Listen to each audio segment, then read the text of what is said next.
The courthouse loomed at the end of Jefferson Street like a fortress of stone and glass, its pillars stark white against the gray of a winter morning. Inside, the air smelled of old paper, polished floors, and the faint metallic bite of wheelchairs scraping against tile. For most people who passed through its heavy oak doors, this place was about rules, verdicts, and outcomes. For Amara Tolliver, it was about survival. She was only 12, but the weight she carried would have crushed women twice her age. Her shoes were thin, the soles worn down from miles of walking, and her faded yellow dress had once been bright but now clung to her frame like wilted petals. People didn't look at her directly, some with pity, others with scorn. But Amara didn't come for their approval. She came for her father. Behind those walls, behind bars thick as the chains of history itself, sat Daniel Tolliver, her dad, her anchor, the man who used to scoop her onto his shoulders so she could reach the stars above Detroit's broken skyline. Now he was shackled, accused of a crime so out of character that even Amara, young as she was, could sense the lie in it. Her father had been a factory worker, the kind of man whose hands told stories, calloused from years at the assembly line, scarred from accidents he never complained about, always smelling faintly of oil and soap. The charge was armed robbery, a cruel joke for someone who had never so much as raised his voice at a neighbor. The state claimed he had been part of a gang that held up a pawn shop. Witnesses, mostly strangers, swore they saw him. Amara knew better. He had been at home with her that night, fixing a leak in their tiny kitchen sink. But poor men's alibis rarely outweighed the polished testimonies of those paid to speak against them. The judge who presided over Daniel's case was Malcolm Harrington, a name that carried both fear and respect. He was once a towering figure in law, known for his stern rulings and absolute adherence to the letter of the law. But a stroke 2 years ago had left him paralyzed from the waist down, confined to a wheelchair. His sharp eyes remained, but his voice, though steady, carried the edge of a man who felt the world had betrayed him. To Amara, he was not just another judge. He was the wall standing between her father and freedom. And in her small heart, where grief wrestled with courage, she had decided she would break through that wall, even if the whole world laughed at her for trying. That morning, she had slipped into the courthouse as though she belonged there. The bailiff at the door frowned but said nothing, perhaps he assumed she was a messenger or someone's daughter waiting to be called. She sat quietly on the hard bench outside the courtroom, clutching a tattered notebook where she had scribbled her plan, words shaky but determined, "Free my dad, and I'll heal you." It sounded absurd, even to her. She was no doctor, no miracle worker. Yet, deep within, she remembered her grandmother's whispers. Her grandmother, long gone now, had been a midwife in Mississippi. People in the community swore she carried a gift, a way of laying hands, of praying so deeply it felt like fire beneath the skin. Amara had seen glimpses of it herself, cuts closing faster than they should, fevers breaking in a single night when her grandmother pressed her palms to her forehead. Before she died, she had told Amara, "Child, the gift flows where faith makes room. Don't be afraid of it." Faith was all Amara had left. When the heavy doors swung open and Judge Harrington's wheelchair rolled in, pushed by an orderly, the chatter in the hall died down. Lawyers in pressed suits shuffled papers, clerks whispered updates, and the echo of polished shoes filled the chamber. Amara rose to her feet, her heart pounding. She had rehearsed this moment in her head 1,000 times. She would step forward, not begging, not crying, but standing tall with words no one could ignore. She knew they would laugh. They always laughed when poor black folks demanded something more than crumbs. But laughter could not undo her father's chains, and it could not erase the strange warmth that pulsed in her hands whenever she thought of healing. The judge's eyes fell on her briefly as he adjusted himself in the chair. They were cold, analytical, yet something flickered there, curiosity, perhaps, or simply irritation. He had likely seen countless desperate families before, pleading for mercy. He was used to ignoring them. Still, Amara stepped forward, notebook clutched tight. Her voice, when it came, trembled at first but grew with each syllable. "Your Honor," she said, the words slicing through the silence. "You have the power to free my father. And I have the power to heal you." Gasps scattered across the room. A clerk nearly dropped his pen. A lawyer smirked, muttering something about children and fairy tales. But Amara did not shrink. She looked directly at the paralyzed judge, her chin lifted. "I know you don't believe me," she continued.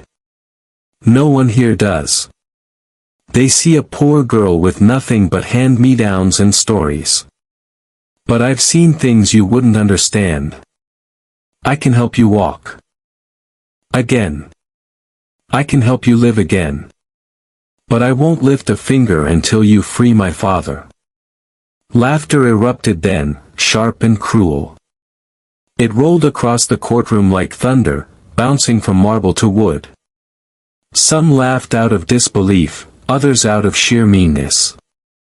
Even the bailiff chuckled under his breath. But Amara didn't flinch. She had expected this. She had prepared for it. The judge did not laugh. He simply stared at her, long and hard, as though trying to pierce through her small frame to whatever truth she carried.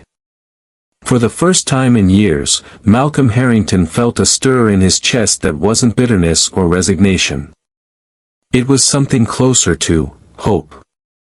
But hope was dangerous, and he crushed it quickly, adjusting his robe with a flick of his hand. "Child," he said finally, his voice gravelly but controlled, "sit down before you embarrass yourself."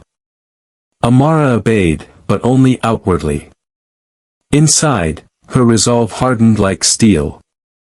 They thought her words were a joke. They thought her father's life was already written. But she knew the story wasn't over. Not yet. As the proceedings droned on, she sat silently, her small hands burning with a heat she couldn't explain. She wasn't sure when or how, but she knew this much: the day would come when the laughter in that room would choke in their throats. And when it did, the world would remember that it all began with a poor black girl who dared to believe she could trade freedom for healing. The next morning, the courthouse was more crowded than usual. Word had already spread about the little black girl who had stood up in front of Judge Harrington and dared to bargain with him. By dawn, whispers had traveled from the barber's shop on Jefferson to the laundromat on Polk, to the pews of Mount Zion Baptist. Some called it foolish. Others, dangerous. But a few, those who had known Amara's grandmother, shook their heads and murmured, "Maybe the child ain't crazy after all." Inside the courtroom, the air was thick with the weight of expectation. Every bench was full, the scent of cheap perfume, sweat, and polished leather mixing in a way that spoke of both poverty and power. Reporters had slipped in too, notebooks ready, hoping to capture a story that might sell a few more papers. "Poor girl claims she can heal the judge." They smirked, ready to spin her words into entertainment. Amara sat on the front bench, legs dangling, her notebook pressed tight to her chest.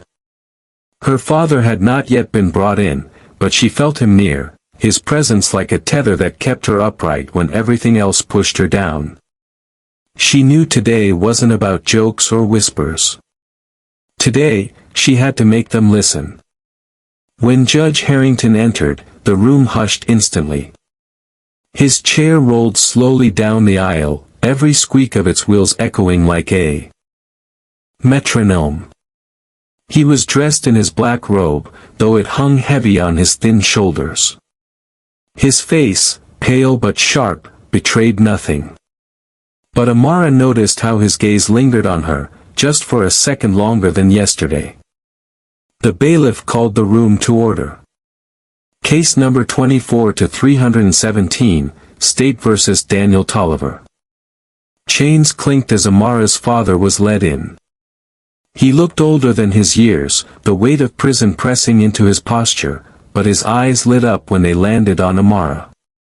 He mouthed a single word, "baby," and she clutched her notebook tighter, holding back tears. The prosecutor stood, slick in his gray suit. "Your Honor, the evidence remains clear. Mr. Tolliver was identified by 3 eyewitnesses. The state recommends a sentence of no less than 15 years. Amara shot up before he could finish.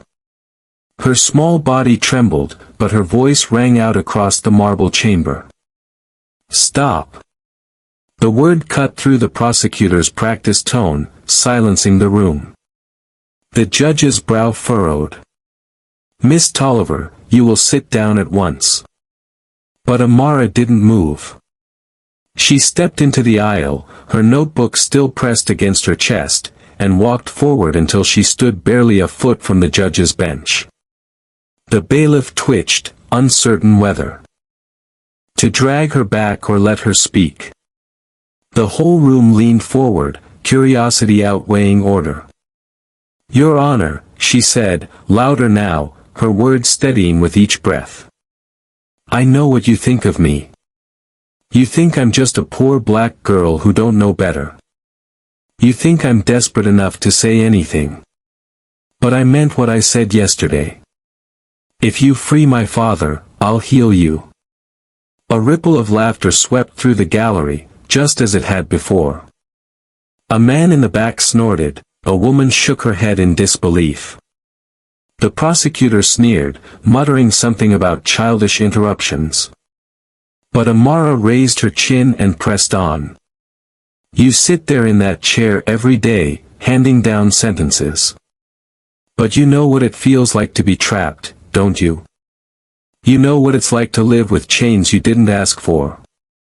My father's in chains, and you're in chains too. I can break them both."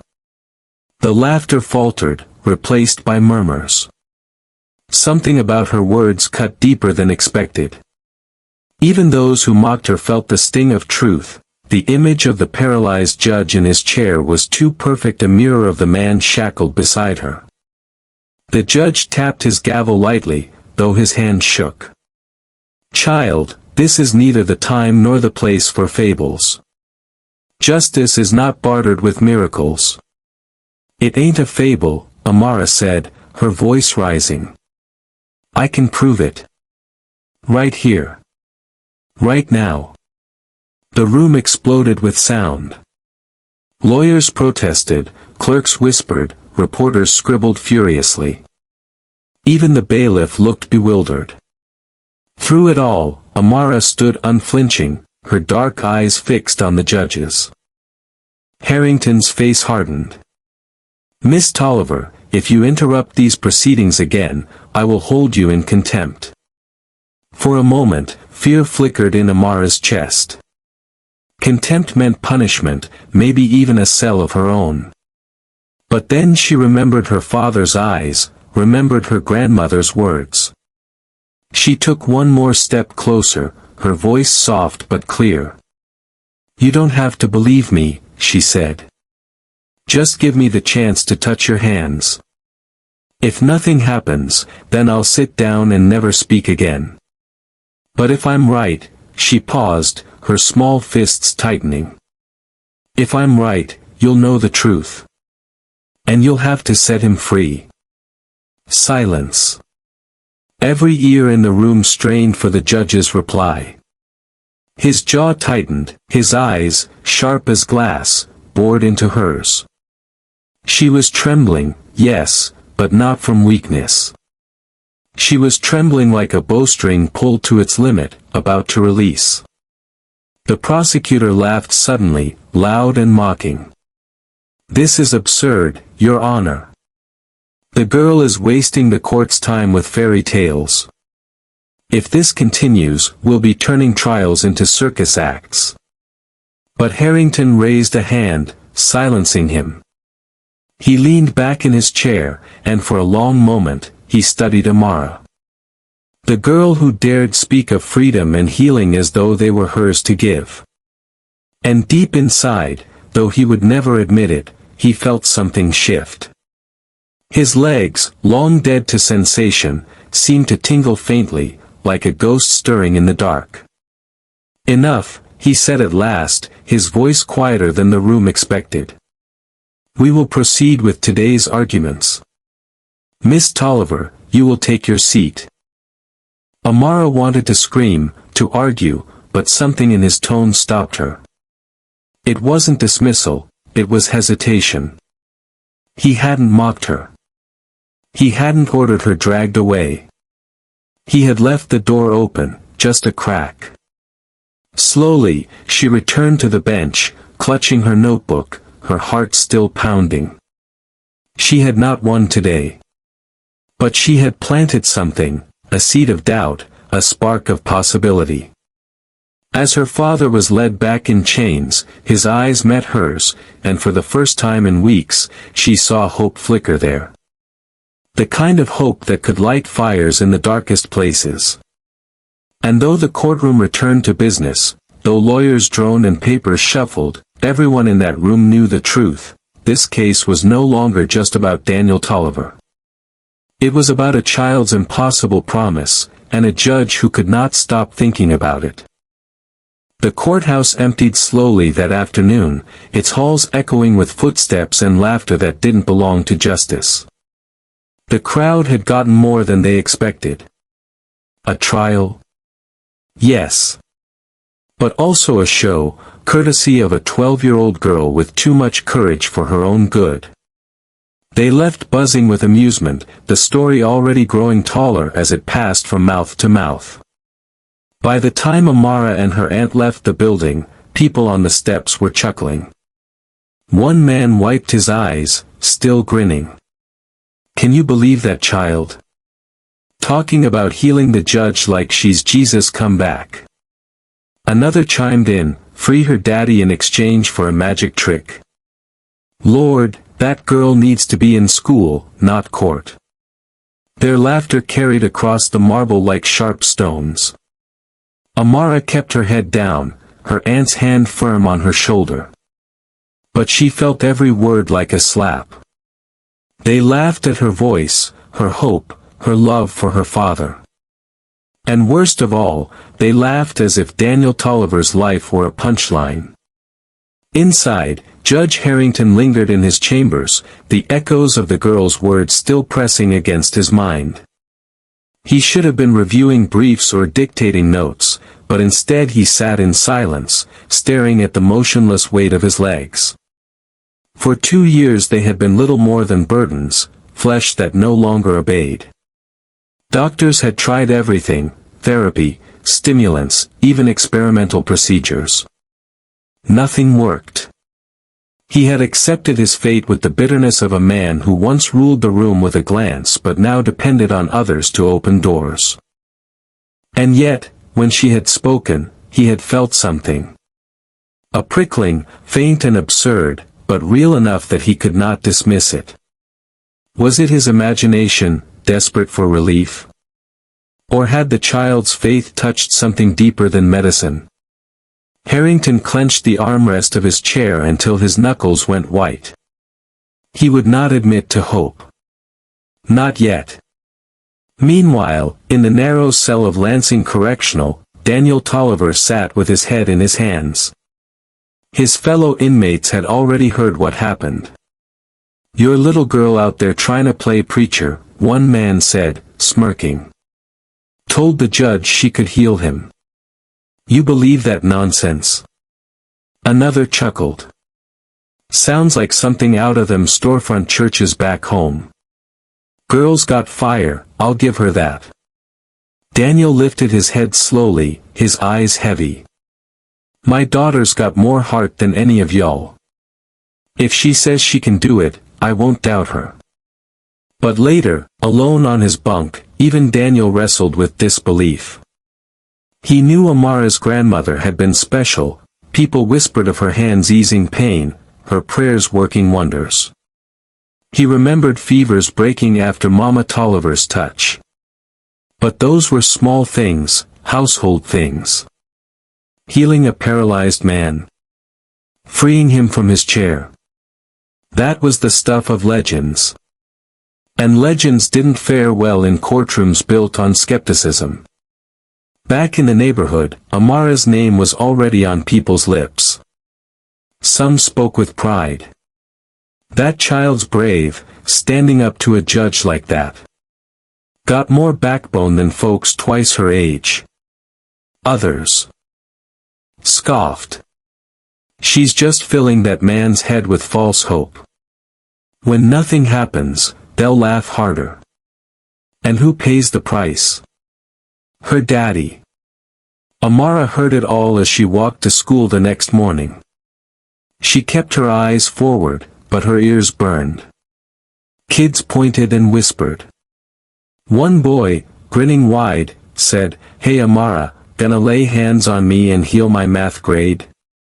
Laughter erupted around him. Another chimed in, "Maybe you can fix my bike tire too. You the miracle doctor, right?" She clenched her fists and walked faster. They didn't understand. None of them had seen what she had seen, the way her grandmother's palms glowed warm on fevered skin, the way sickness sometimes fled like it was afraid. They didn't know the heat that built in Amara's hands when she prayed at night, whispering words she barely understood. That night, Amara sat cross-legged on her bed, notebook open. The pages were filled with shaky writing, verses her grandmother had taught her, promises she had copied from borrowed Bibles, her own prayers scrawled in the margins. She pressed her palms together, feeling that familiar warmth begin to stir. "Lord," she whispered, "they all laughing at me. They think I'm crazy. Maybe I am. But if you put this in me, then show them. Don't let my daddy die in chains. Don't let the judge die in that chair. Prove them wrong." Her aunt watched from the doorway, her face softening. She had been skeptical too, but something in Amara's stubborn faith made her hesitate to correct her. Sometimes, she thought, children saw things the world had long forgotten. In town, the story reached even the governor's ears. He laughed when told. "What's this, a little girl claiming she can cure paralysis? Lord, the circus has come to Lansing." Newspapers picked it up the next day. Child offers miracle in courtroom standoff. The headlines painted Amara as naive at best, delusional at worst. Some papers used words like poor and black with a cruel edge, as if poverty and color alone explained her boldness. But beneath the mockery, seeds of doubt sprouted. Letters trickled into the courthouse, some mocking, yes, but some pleading with the judge to give her a chance. "What harm could it do?" one man wrote. "Doctors have failed you. Maybe faith won't." Harrington burned the letters, but he read every word first. And late at night, when the world was quiet, he stared at his legs and wondered. For Amara, the weight of mockery grew heavier each day. She bore the laughter of classmates, the smirks of strangers, the pity of adults who thought they knew better. But she carried it all because she had no choice. The alternative was silence, and silence meant her father would rot behind bars until the last shred of hope was gone. So when the next court date loomed, Amara was ready. She wore the same faded dress, clutched the same notebook, but this time she walked with her chin higher. Let them laugh. She would not bend. As she stood again in the courtroom, voices buzzed, bets whispered, pens ready to scribble her humiliation. The prosecutor rolled his eyes before she even spoke. But when Judge Harrington looked down at her, there was no laughter in his gaze. Only the faintest flicker of conflict, a man torn between reason and something greater, something he had long buried. And though the room prepared to mock her once more, Amara knew the truth: laughter could not erase conviction. She had seen it in her grandmother's eyes, she had felt it in her own hands. One day soon, she told herself, their laughter would choke them silent. The Tolliver house was quiet that evening, too quiet for a home that once held laughter, music, and the hum of a father fixing things that weren't even broken. Now, shadows filled the corners, and silence pressed heavy against the thin walls. Amara sat cross-legged on the floor, her notebook open, the lamplight flickering over its worn pages. Her aunt worked in the kitchen, her movements restless, while outside, the neighborhood carried on, children playing tag in the street, radios spilling Motown through cracked windows. Life continued, even as hers seemed suspended. But beyond those streets, something was stirring. News of Amara's bold claim had spread further than the courthouse walls. By now, church basements buzzed with debate, barbershops argued it between fades, and women at laundromats whispered as clothes tumbled dry. Some dismissed her outright. That girl's just desperate, bless her heart. Others muttered that she was possessed of foolish pride. But among the older folks, the ones who had known Amara's grandmother, the whispers took on a different shape. "You remember Miss Lila Tolliver, don't you?" an old deacon asked one evening. "That woman had hands could cool fever faster than ice. I seen her myself, laid her palms on a baby burning up, and by morning that child was smiling. I heard she healed a man's back after a fall," another chimed in. "Doctors said he'd never walk right again, but 2 weeks later he was back in the fields." "They say that gift don't just vanish," a woman whispered, lowering her voice as though afraid the air itself might carry it to the wrong ears. "Maybe it passed down." And so the story grew, not just of Amara the brave girl in court, but of Amara the healer in waiting. At school, the teasing did not stop, but it changed in tone.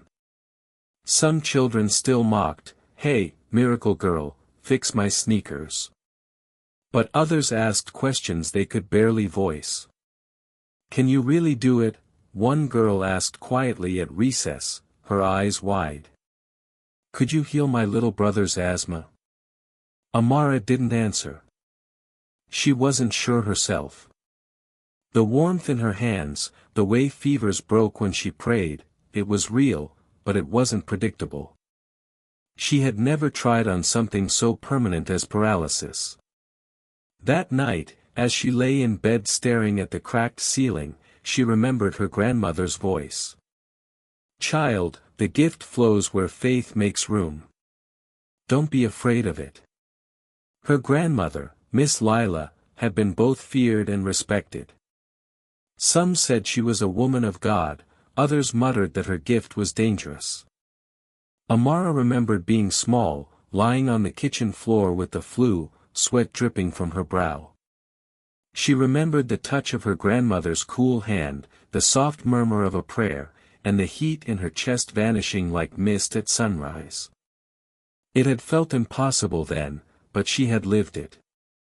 And now, in the quiet of her room, she pressed her palms together and whispered, "Grandma, if you watching, if you can hear me, show me what to do." The next morning, Amara's aunt found her outside, kneeling in the dirt of the tiny backyard. She had arranged pebbles in a circle, her notebook beside her, her hands clasped tight in prayer. "What you doing out here, baby?" her aunt asked gently. Amara looked up, eyes fierce despite her smallness. "I'm practicing." Her aunt sighed, torn between fear and admiration. "People gonna keep laughing, Amara. You know that, right?" "Let 'em," Amara said, her voice steadier than her years. "When the time comes, they won't laugh no more." Meanwhile, Judge Harrington wrestled with his own shadows. Alone in his grand but hollow house, He replayed the girl's words again and again. I can help you walk again. I can help you live again. He told himself it was nonsense. He told himself paralysis was not undone by prayers or children's hands. And yet, he felt it. A flicker of sensation. A whisper of life where there should be none. At night, he dreamed of standing. Not just standing, but walking down the courthouse steps, his robe flowing behind him, the crowd parting in awe. The dream left him shaken, for it felt more real than fantasy had a right to. The weight of mockery fell on him too, though in different ways. His colleagues smirked in private, joking about the girl's bargain. Careful, Malcolm, one said. Don't let her touch you or you might start believing in miracles. Harrington forced a chuckle, but inside he burned. He was not a man who tolerated mockery easily. He was still the judge, even if his legs betrayed him. But what gnawed at him most was not the laughter, it was the possibility. As the next court date drew near, Amara's reputation spread into places she could not reach. A man knocked on their door one evening, hat in hand. Miss, I got a wife, been sick near 2 years. You think the child could, he trailed off, eyes desperate. Her aunt shut the door gently, refusing. But more came. Neighbors asking for prayers, strangers leaving notes on the porch. Amara read them all, her chest tight. She was no savior, no saint. She was just a girl with a promise too big for her shoulders. But in those letters, she saw the truth. People wanted to believe. They needed to believe. And if she failed, their laughter would not just be at her expense, it would crush every spark of hope left for her father. On the eve of the hearing, Amara sat by her window, the streetlight painting her face in gold. She whispered into the night, if you gave me this gift, then let it be known tomorrow. Not for me. Not even for the judge. But for Daddy. Please. The wind stirred gently, rustling the curtains. And for the first time in weeks, Amara slept without dreams. In another part of town, Judge Harrington lay awake, staring at the ceiling, his hands clenching the sheets. Against his will, he found himself whispering into the darkness too. Not a prayer, he had long abandoned those. But a question, sharp and quiet. What if, she's right? Neither of them knew that the entire city was leaning forward now, waiting.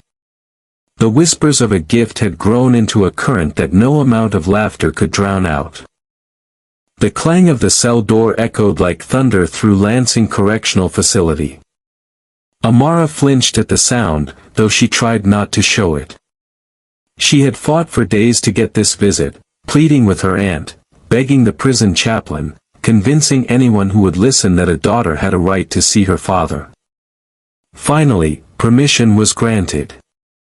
Now she stood in the narrow visitor's room, the thick glass barrier separating her from the man she loved most in the world. The fluorescent lights above buzzed faintly, bathing the room in a sickly pale glow. On her side of the glass, the air smelled of antiseptic and old metal, on his, the weight of stale sweat and despair. Daniel Tolliver shuffled into the room, chains at his wrists and ankles. The guard guided him to the chair with unnecessary force, as if reminding everyone that mercy was not part of the institution's vocabulary. But when Daniel lifted his head and saw Amara sitting there, his tired face cracked open with a smile that could melt iron bars. "Baby girl," he breathed, leaning toward the glass. His voice was rough, but it carried warmth, the kind that no prison could take away. Amara pressed her palms flat against the divider. "Daddy." They stared at each other for a long moment, the silence more intimate than words. He looked thinner than she remembered, his cheeks hollow, his once strong hands trembling under the weight of shackles. She wanted to cry, but she wouldn't. Not in front of him. She needed him to see strength, not sorrow. Finally, Daniel spoke, his voice heavy. "I heard what you did." Amara stiffened. "In court?" He nodded slowly. "They told me you stood up to the judge. Said you could heal him." His eyes narrowed, half worried, half proud. "Amara, why'd you do that?" She straightened in her chair. "Because it's the truth. I can do it. I know I can. And if it's the only way to get you out of here, then I don't care if the whole world laughs." Daniel let out a soft laugh, though it cracked in the middle. "Lord, you just like your grandma. Always talking about faith like it could break chains. Baby, the world don't work that way. Judges don't make deals with miracles." "But you believe Grandma had the gift," Amara insisted. "You told me yourself, about the baby she healed, about the men who walked again." Her father's face darkened with memory. He looked down at his shackled hands. "I believe she had something. Maybe God's favor, maybe just a touch of mystery. But you're 12, Amara. You shouldn't be carrying the weight of healing nobody, much less me." Amara's eyes burned. "If I don't, who will? The lawyers don't care. The judge don't care. They all think you're guilty because you're poor and black and easy to blame. But I was there, Daddy. I know the truth. And if it takes a miracle to make them see it, then that's what I'll give them." Daniel's throat tightened. He wanted to tell her to stop, to let grown folks handle it, to not put herself in danger. But as he looked into her eyes, so much like her mother's, he saw a fire that couldn't be put out. She wasn't just speaking out of desperation. She believed it. With every fiber of her small being, she believed she could do what no doctor, no priest, no man had managed. He reached for the glass, his shackled hand trembling as he pressed it flat where hers rested on the other side. "You're my light, Amara," he whispered. "Don't let this place dim you. If you truly think God put something in you, then hold tight to it. But promise me one thing, don't lose yourself chasing after my freedom. You hear me?" Amara nodded, though her heart screamed against the promise. She couldn't give up. Not when her father's life was slipping away inside those walls. The guard barked, "Time." Daniel tried to stand taller, tried to be the father she remembered. "I love you, baby girl.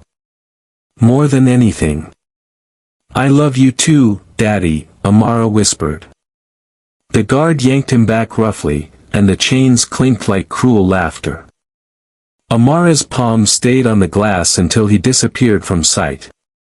Later, back at home, she scribbled in her notebook, her handwriting jagged with urgency. "He thinks I'm too young. He thinks the world don't work this way. But I know better. Faith don't follow rules. Faith breaks them." In the prison, Daniel sat back on his bunk, staring at the gray wall. His cellmate snorted. "That little girl of yours, man, she's wild. Talking about healing judges. Ain't nobody gonna believe that nonsense." But Daniel only smiled faintly. "She ain't just talkin'. When Amara says something, you best listen. One way or another, she gonna change things." The days that followed stretched long and cruel. Guards teased him, whispering about his miracle-working daughter. Inmates chuckled when he walked past, mocking prayers under their breath. But Daniel held on to Amara's face in his memory, the fire in her eyes, the way she pressed her hands to the glass like she could break through it. He didn't know if she could heal the judge. He didn't even know if he believed in miracles anymore. But he believed in her. And sometimes that was enough. Meanwhile, Amara carried the memory of her father's chains like a stone in her chest. She walked through school hallways with her head high, ignoring the whispers, the jokes, the cruel laughter. Every insult only sharpened her resolve. She would not let the world laugh forever. One day soon, she would stand in that courtroom again. And when she did, she would not only carry her father's hope, she would carry the weight of a gift the world had long forgotten. Behind prison bars, Daniel whispered his own prayer into the darkness. Lord, if you really gave her this gift, let it be enough. Let it set us both free. Judge Malcolm Harrington sat alone in his study, the firelight throwing uneven shadows across the tall bookshelves. The house was quiet, eerily so, as though silence had taken residence alongside him. His wife had passed years earlier, his children lived far away, and servants came and went with the precision of routine but none of the warmth of presence. It left him with his thoughts, and lately, those thoughts were consumed by one small figure, Amara Tolliver. He had replayed her words every night since she first spoke them in court. You sit there in that chair every day, handing down sentences. But you know what it feels like to be trapped, don't you? I can help you walk again. I can help you live again. At first, he had dismissed it as childish fantasy, the desperate ramblings of a girl clinging to hope. But he couldn't deny the twinge he felt that day, the faintest sensation in his legs, a ghostly whisper of nerves that had long been silent. Rationality told him it was nothing more than imagination. But reason, Harrington was beginning to discover, did not always silence the heart. The ridicule had not spared him. In private chambers, fellow judges smirked and joked. Careful, Malcolm. Let the girl touch you and she might make you dance again. Attorneys chuckled in hushed tones, clerks exchanged knowing glances. Harrington carried himself with dignity, never reacting outwardly, but the sting was real. He had spent a lifetime commanding respect, only to find himself mocked over the possibility of a miracle. And yet, when the laughter faded, the silence pressed in heavier. That silence carried the weight of his paralysis, the memory of the stroke that stole his legs, the doctor's grim pronouncements, the endless days of therapy that led nowhere. He had resigned himself to the chair, but resignation was not peace. It was surrender dressed in black robes. Late one evening, Harrington wheeled himself to the window overlooking his garden. The roses, once tended by his late wife, had withered in neglect. The world outside thrived, while he sat caged by his own body. He clenched his hands, his breath shaking. What if she isn't lying? He hated the thought. Hated the weakness it implied. He was a man of law, not superstition. He believed in evidence, testimony, precedent.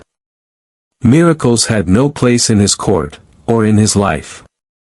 And yet the girl's eyes had held no deceit, only conviction so pure it unsettled him.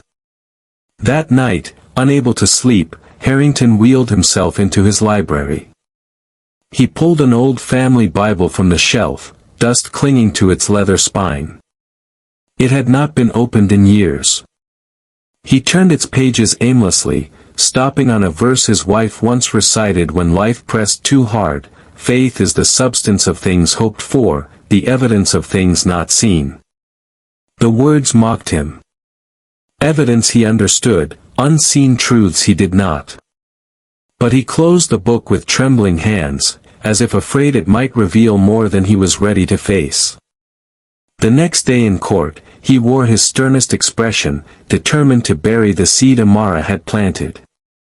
But when he saw her seated on the front bench, notebook in hand, chin lifted with unflinching resolve, his resolve faltered. She looked too small for the burden she carried, yet she bore it with a dignity that shamed grown men. As proceedings began, his mind wandered. He caught himself glancing at his legs, half expecting another phantom sensation. None came, but the memory of it lingered. When the prosecutor droned about evidence, Harrington's thoughts drifted to the girl's trembling but firm voice. When the defense argued, he remembered the fire in her eyes. At recess, he found himself staring at his reflection in the mirror of his chambers. The man who looked back was not the same one who had once walked confidently into any room. This man was diminished, confined, mocked in whispers. For 2 years, he had accepted that this was his fate. But now, because of a child's impossible claim, he was daring to wonder again. Doubt gnawed at him, sharp and relentless. He doubted the doctors who said there was no cure. He doubted the lawyers who laughed at miracles. Most of all, he doubted himself, for being too afraid to hope. That evening, he sent his orderly away earlier than usual. Alone, he wheeled himself into the center of his study and closed his eyes. He imagined the girl's small hands on his, the warmth she spoke of flowing through him. He tried to dismiss it as foolishness, but instead, he felt a rush of longing so strong it made his chest ache. For the first time since his paralysis, Harrington whispered into the empty room. "If there is a God, if there is anything left for me beyond this chair, show me." His voice broke, and with it, the wall of pride he had built for years cracked just enough for doubt to slip in, not the doubt of disbelief, but the doubt that hides beneath hope, the trembling fear of wanting something too much. Meanwhile, across town, Amara prepared for the next hearing. She practiced late into the night, praying with her palms pressed to her notebook, whispering the verses her grandmother had taught her. Her aunt worried she was wearing herself thin, but Amara refused to stop. She could feel it building, like a fire in her chest, like her very soul was preparing for a test only she could pass. And though she did not know it, the judge she sought to convince was already unraveling. Doubt had taken hold of him, not the kind that dismissed her words, but the kind that made him wonder if faith might be the only thing left untried. In the days that followed, Harrington caught himself watching Amara more closely in court. He noted her steady gaze, her refusal to shrink under mockery. He felt the shift in the room when she spoke, the way even laughter seemed uneasy in her presence. It was as though her conviction had power, bending the atmosphere itself. And still, he doubted. Late one night, as he wheeled into bed, he flexed his toes out of habit, though they never moved. But this time, he froze. For a fleeting second, he thought he felt the faintest stir, like a current brushing through nerves long dead. It vanished as quickly as it came, leaving him shaken, breathless, his heart pounding. Had he imagined it? Or had the girl's words finally begun to break through the walls of impossibility? Malcolm Harrington did not sleep that night. He sat upright, staring into the darkness, wrestling with a truth he could no longer ignore. He was no longer certain of anything, not his paralysis, not his disbelief, not even his own heart. And as the dawn crept over the horizon, he whispered the question that had haunted him for days: what if she can? The courthouse was still buzzing long after the gavel had fallen the day before. No one could stop talking about what they had seen, or what they thought they had seen. Some swore the judge's foot had moved. Others insisted it was nothing but nerves, a spasm dressed up as a miracle. But all agreed on one thing: the air in that courtroom had changed. By dawn the next morning, the story had spread across Lansing like wildfire. Headlines screamed, "Child Healer," and "Paralyzed Judge Feels Sensation After Girl's Touch." Some mocked, others marveled, and still others argued heatedly in barber shops, churches, and taverns. Faith battled skepticism across every kitchen table. But in the Tolliver home, there was no room for debate. Amara knelt by her bed, notebook open, palms pressed together. Her aunt hovered in the doorway, her eyes worried. The girl had not stopped praying since she returned from the courthouse. Her faith was no longer quiet, it was ablaze, burning with the certainty that something greater was unfolding. Across town, Judge Harrington had not slept. He sat in his study, staring at his legs, flexing his toes again and again. Every so often, there it was, that faint twitch, that impossible spark of movement. It was not full control, but it was something. Something he had not felt in 2 years. His heart raced with the terror of hope. He hated how fragile it made him feel, yet he could not deny the truth, the girl had touched more than his hands. She had touched the fortress of his certainty and cracked it open. That morning, the courtroom filled to bursting. People lined the benches, pressed against the walls, craned their necks from the doorway. Reporters jostled for space, their pencils flying across notepads. Everyone wanted to see what would happen next. Amara entered quietly, but her presence was electric. The laughter that once greeted her was gone. In its place was an uneasy reverence. Even those who mocked her now watched her with wary eyes, as if afraid she might truly be what she claimed. The bailiff called for order, but the crowd's whispers only softened, never silenced. Judge Harrington rolled into the room, his expression stern but his eyes shadowed with something new. He adjusted his robe, his hand trembling slightly as he lifted his gavel. "This court is now in session," he said, though his voice carried less authority than the day before. It carried humanity instead. The prosecutor rose quickly, his words sharp with desperation. "Your Honor, we cannot allow this circus to continue. The defendant is guilty, and no child's games should distract us from justice." But Harrington cut him off, his voice firm. "Sit down, counselor." Gasps filled the room. The judge never spoke like that to the state. The prosecutor's face reddened, but he obeyed. Harrington turned to Amara. "Miss Tolliver. Approach." The room fell silent as Amara walked forward, notebook in hand. She climbed the steps to the bench, her small figure dwarfed by the towering wood. She placed her notebook down and looked up at the judge with eyes that did not waver. "Your Honor," she said softly but clearly. "It's time again." He hesitated, the weight of every eye on him. He wanted to refuse, to call it madness, to retreat back into the safety of reason. But the memory of that twitch, the undeniable pulse in his legs, held him captive. Slowly, with a trembling breath, he extended his hands once more. Amara placed her palms over his, closing her eyes. The silence that followed was deeper than the day before. Even the reporters stopped scribbling. It was as if the entire room was holding its breath, waiting to see if faith could conquer doubt. Amara prayed, her lips moving in whispers too soft to hear.